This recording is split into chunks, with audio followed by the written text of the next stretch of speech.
Hello friends, मैं आपको आज रिएक्ट नेटिव के बारे में इसमें बता रहा हूँ कि कोर कंपोनेंट्स हमारे रिएक्ट नेटिव में कैसे यूज़ करते हैं। यूआई बिल्ड करने के लिए हमें रिएक्ट नेटिव में कुछ इनबिल्ट कंपोनेंट्स की रिक्वायरमेंट होती है जो हमें रिएक्ट नेटिव प्रोवाइड कराता है। तो अभी मैंने एक वेबसाइट खोल रखी है यहाँ पर रिएक्ट नेटिव की, reactnative.com डॉक्यूमेंटेशन यहाँ पे ओपन कर रखा है। तो इसमें आपको यहाँ पे एक मैंने लिंक ओपन कर रखा है, कोर कंपोनेंट्स रिएक्ट नेटिव में। ये यूआई बिल्ड करने के लिए वर्क में आता है। तो इसमें अभी बेसिक कंपोनेंट्स जो हमें बता रखे हैं, जो सबसे ज़्यादा हमें पूरा यूआई बनाने के लिए रिक्वायरमेंट होती है, वो है यहाँ पे सबसे पहले व्यू। व्यू एज एक ये मान सकते हैं कि जैसे हम एचटीएमएल में यूज़ करते हैं, तो यूआई बिल्ड करने के लिए हमें एक कंटेनर की रिक्वायरमेंट होती है। उसमें हम कंटेनर में इमेज टेक्स्ट डाल सकते हैं। उसी तरह से हम यहाँ पे व्यू को यूज़ करते हैं। जैसे हम एचटीएमएल में div टैग यूज़ करते हैं, उसी पे हम यहाँ पे व्यू को यूज़ करेंगे। एंड इसके बाद टेक्स्ट हमें कुछ भी टाइटल या हेडिंग हमारे रिएक्ट नेटिव ऐप में व्यू में शो कराना है, तो उसके लिए हम यहाँ पे टेक्स्ट यूज़ करते हैं। एंड आफ्टर यहाँ पे दिया गया एक थर्ड कंपोनेंट्स है जो बेसिक है, इमेज। अगर हमारे यूआई में ऐप बनाने के लिए हम इमेज का यूज़ कर रहे हैं, अभी इमेज हमारे पास दो चीज़ें तरह से हैं। एक एक्सटर्नल यूज़ कर सकते हैं, जो एक्सटर्नल यूआरएल लगा के यूज़ करते हैं। एक इंटरनली यूआरएल यूज़ कर सकते हैं।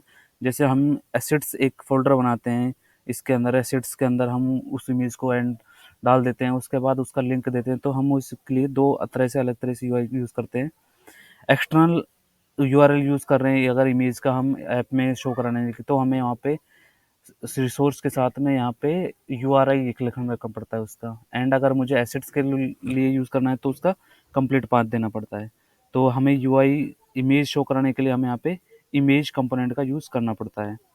एंड आफ्टर इसमें चौथा कंपोनेंट है जो बेसिक है, टेक्स्ट इनपुट्स।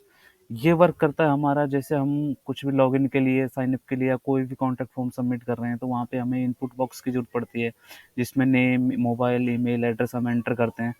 उसके लिए हम यहाँ पे टेक्स्ट इनपुट का यूज़ करते हैं। ओके। एंड फिफ्थ आता है हमारे पास स्क्रॉल व्यू। ये कंपोनेंट वर्क करता है हमारा यूआई। अगर सपोज करो हमारी बहुत ज़्यादा बड़ी हो जाती है, तो हमारा एक पेज से कंटेंट बहुत ज़्यादा बाहर जा रहा है, तो उसके लिए हम उसको स्क्रॉल करने के लिए यहाँ पे स्क्रॉल व्यू यूज़ करते हैं। तो हमारा पूरा यूआई को मैनेज करने के लिए, उसको स्क्रॉल दिखाने के लिए हम यहाँ पे स्क्रॉल व्यू कंपोनेंट का यूज़ करते हैं। एंड सिक्स आता है यहाँ पे स्टाइल व्यू। स्टाइल शीट हमारा एक बेसिक कंपोनेंट है जो कि हमारे यूआई को स्टाइल देने के लिए वर्क करता है।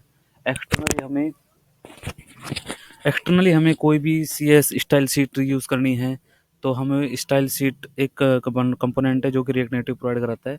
उसको यूज़ करके हम स्टाइल शीट यूज़ करते हैं। इसके अंदर हम कुछ भी फ़ॉन्ट साइज़ या फिर बैकग्राउंड कलर, बॉर्डर जो भी रेडियस देना चाहते हैं, वो इसके थ्रू हम दे सकते हैं। तो ये हमारे बेसिक कंपोनेंट्स हैं जिसके थ्रू हम यूआई बिल्ड करते हैं। इनके अलावा हम यूआई को बनाना ही इम्पॉसिबल है।